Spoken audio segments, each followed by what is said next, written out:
we're going to pick up where we left off, which is labeling the long bone anatomy. And so you probably will have to do this on your next test, so just let you know. So we were labeling the parts of the bone, and so we said that on the far top and far bottom were called the epiphyses for plural, and so the one closer to the attachment, this is a femur bone that we're looking at here that would fit into your hip socket. That would be the proximal epiphysis, and then further down, let's see if I can get it to scroll. Having some issues with my mouse going. We would be the distal epiphysis, and then we talked about in the shaft area, it's called the diaphysis, and those are the main two parts. I'd like you to know where the epiphysis and the diaphysis is. In between there is called the metaphysis, so it is this in between the epiphyses, the diaphysis. And then we labeled the cartilage that's on the ends of the bones, and the cartilage that is here is called the articular cartilage, because when two bones articulate means they're joining together. So we're going to see that word articulation quite a bit, and that's the joining of two bones. So articular cartilage is the cartilage on the ends of these long bones where two bones are meeting. So this is where the ball and socket, where it's meeting into your hip or your coxal bone. And down below where we've got the cartilage down here is where that femur would be touching that tibia. And then the type is hyaline cartilage. So if I ask for the type of cartilage, it is hyaline cartilage. The name of it is articular. All right, so this is labeled on the PowerPoint, but I'm just going to add just a few things to it and try to make some things make more sense to you. So in here, if you'll notice on the PowerPoint that it is red. So this is spongy bone that we've got going in here. So the type of bone is spongy bone that we're seeing on the ends inside there. But all that red stuff that we are seeing, and so if you're at home and you can color up, maybe you can color that area red, that is red bone marrow.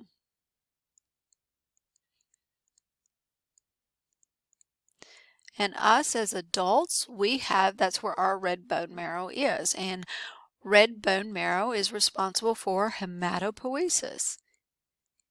Does anybody remember what hematopoiesis is? Hematopoiesis is the making of your blood. So our bones, the ends of those bones, we have hematopoiesis going on in that red bone marrow. You've heard of bone marrow transplants, right? So in children, young children, we'll look at we'll walk through the steps and the years and stuff here in a moment. But in children, they've also got marrow in this medullary cavity here. But we have marrow there as well, but ours is yellow. There's a point where it switches over from red to yellow. But young children's is red because they are forming so many more of their bones, they need more of the red bone marrow. Ours in the shaft and the diaphysis has switched over now to yellow marrow, and that's what we're seeing right here is yellow bone marrow. So yellow bone marrow is here.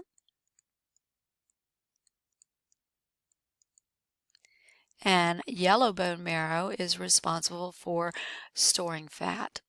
So we've got some fat storage in there going in with that. Okay, so there's a difference. So here we're seeing a line on this bone, and so it depends on, I'm going to write line and I'm going to put /plate because it depends on the age of whether or not this is a line or whether this is a plate.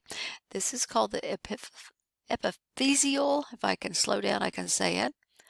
Epiphyseal. And for me, and probably most of you, it is a line.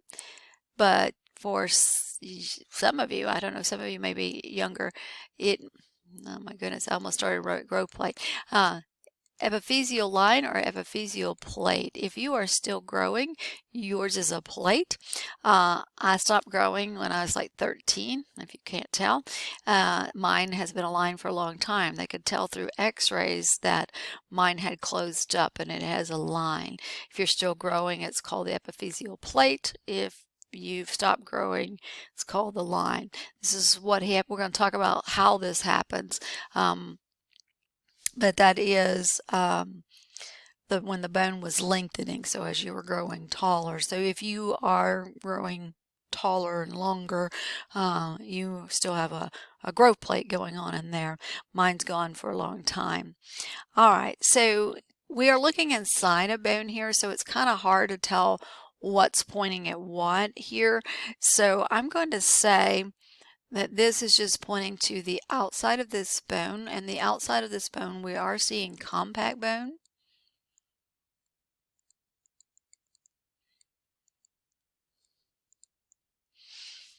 Okay, and so on the compact bone, there is a thin layer, and I'll see what color I want to make it. We'll kind of go orange here. So I'm going to add a layer on the outside. I would draw it all the way around, but I'm just going to be lazy on that. So there is a thin layer on the outside of this bone, and it is going around, all the way around. So if you want to follow it all the way around, and that is called the periosteum. P-E-R-I means around. Some of you put that on the test, but that was not the word bit that was on the test. So P-E-R-I, osteum for bone, is the thin membrane that is on the outer layer of the bone, the periosteum. Okay. In here it's hollowed out, so we have a hollowed out region in here. And so this hollowed out region is called the medullary cavity.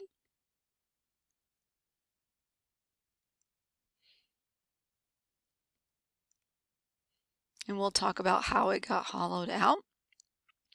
And then lining this cavity, let's see if I can get a color. I don't know what color I want.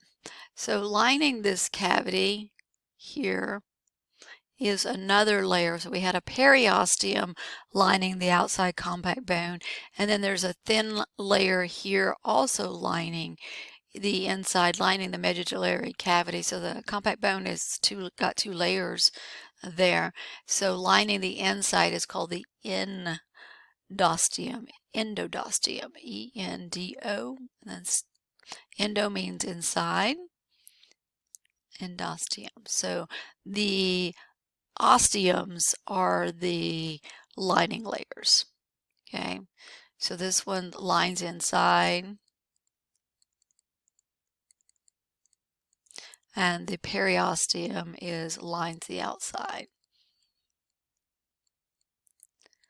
of the bone. Okay, and a couple more things that we're going to put on here. Oh, well, that's actually I didn't catch that. So should look down at my picture before that's okay. That's good to leave it there. Here that they've pulled up is that layer that they've pulled off. Didn't catch that. And so that is the periosteum. There. And so I'm going to draw some things on the periosteum, because the way the periosteum is being held onto the compact bone is with these little fibers that we've seen before in one of our drawings. These are called the Sharpie's fibers. So the Sharpie's fibers holds the periosteum onto the compact bone. This is a blood vessel that we're going to see. This is a nutrient artery and so now we're going to go into the main tumor types, which is the diaphysis and epiphysis. On the PowerPoint, there is a good video of a guy that can really draw, and he draws all kinds of anatomy stuff. He's wonderful. So if we were in class, I would have showed you the video. It's like 3 minutes long. So he draws that bone really fast and labels it all up, and it does a beautiful job. So you can watch that YouTube. I would click on it, but I'm not sure the audio would connect to this video. So again, this is filling in your note page. If you want to pause and write that down, and then you can come back, and then I'm just going to walk through this real quick. So if you have paused, I am in your back. So we're looking at the diaphysis. Diaphysis again is the long shaft part of it. So if I ask what's the name of the long shaft of the bone, we are looking at long bones here. That would be called the diaphysis. It's mostly compact bone. It does have that periosteum membrane, which is a dense connective tissue on the outside. It does have those blood vessels coming in. We see nerve endings. It's got osteoblasts and clasts in that area. So what are the blasts doing? Well, they're building. What are the clasts doing? Well, they're breaking down. They're destroying. The Sharpie fibers are holding the periosteum onto the compact bone. And then there is a hollowness in the middle that is filled up with yellow marrow, which is holding the fat. And that partly reason for the hollowing out is to lightening up the bone. Because if it was all thick bones, can you just imagine having to walk around with your leg just 100% bone? So part of that hollowing out of the center of the bone is for lightening up the bone. And then we talked about how the endosteum, which lines the middle part, is going to line the medullary cavity on the compact bone. And what we are going to see that in that endosteum, there are osteoblasts and osteoclasts located in that middle. So those cells are there. Okay, so it's pretty much just an overview of what that picture is showing there. Then you get the epiphysis. And again, if you want to pause so that you can write this down into your notes, feel free to. So we are looking at the ends of those long bones. These are mainly of spongy as we get to the ends. There is a thin layer of compact on the outside. They are covered with articular cartilage. The type is hyaline, but it's called articular, and that's going to allow it to connect to another bone, such as your hip socket, if we were talking femur. And in adults I already said that our red marrow is only found in that epiphysis. Young children, we're going to see it also in the diaphysis. And the red marrow's purpose is hematopoiesis. And again, that word, hematopoiesis, means making of blood cells. Okay? And then the last, almost clicked the wrong one. So you have the diaphysis and epiphysis held together pretty much with that metaphysis. Some books do not even talk about the metaphysis, so but some books do, but it is the middle area. And so that's where we're going to see that epiphyseal, my brain stops and I have to epiphyseal, there we go, epiphyseal, I can say it when I think about it, line. And again, it's a line once you've stopped growing, or the epiphyseal plate in children or young adults when they're still growing. That is their growth plate, when you've heard of growth plate. And it's right here in this, and we also do have it. We have it on both ends of the bones. It's just not being. So here's an x-ray showing that epiphyseal plate there. So here's the epiphysis and there's the diaphysis.